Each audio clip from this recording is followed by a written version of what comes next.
Supreme court से जुड़ा हुआ था, इसलिए उनकी टीम ही इसको जांच कर रही थी, ताकि जो भी कुछ हो वो कोशिश ये कर रहे थे कि ये सार्वजनिक तौर पर बाहर ना निकल सके। आप लोग एक बात सोचिए, क्या इस देश के जुडिशियरी सिस्टम में कभी कोई जज इस तरह के कारनामे नहीं किए हों, ऐसा आपको लगता है? क्या इस देश में यह पहला मामला सामने आया है यशवंत वर्मा का जिनके ऊपर कैश वाला आरोप लगा है? क्या न्यायपालिका में सब कुछ स्मूथली चलता है, कहीं किसी तरह की दिक्कत नहीं आती है? क्या ये बात को आप मान सकते हैं? बिल्कुल संभव नहीं है। अब इसके थोड़े डिटेल में चलते हैं। नई दिल्ली स्थित अपने आवास में जले हुए नोट मिलने के विवाद के बाद सुप्रीम कोर्ट के न्यायाधीश जस्टिस यशवंत वर्मा पर इस्तीफा देने या स्वैच्छिक सेवानिवृत्ति लेने का दबाव डाला गया, लेकिन उन्होंने इसे सिरे से खारिज कर दिया।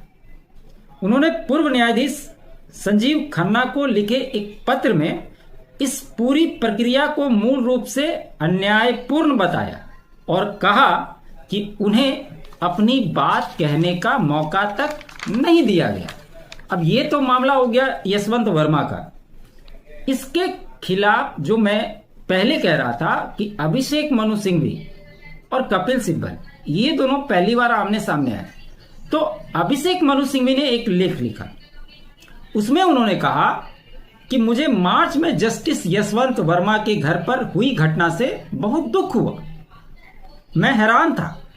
जस्टिस यशवंत वर्मा कानूनी मामलों के बहुत अच्छे जानकार हैं। ये बेहद कुशलता से काम करते हैं। कोर्ट में उनका व्यवहार हमेशा शांत और संतुलित रहता है। उनका चेहरा देखकर लगता था कि वे बड़े शांत स्वभाव के और समझदार इंसान हैं। जब फायर ब्रिगेड वाले आग बुझाने पहुंचे तो उन्हें जली हुई चीजों में कुछ बैग मिले। उन बैग में बहुत सारा कैश था जिसका कोई हिसाब नहीं था। ऐसा लगता है कि यह बात जांच में भी सामने आई है, जबकि यह स्पष्ट हो गया है। इसमें सोचने वाली बात नहीं है। जो 3 सदस्यों की टीम ने जांच रिपोर्ट सौंपी है उसमें यह बात का क्लेरिफाई हो गया कि हाँ, उसमें कैश था। जस्टिस वर्मा ने अपनी सफाई में कहा कि वह आउट हाउस उनके अकेले के कब्जे में नहीं था। ये यशवंत वर्मा कह रहे हैं।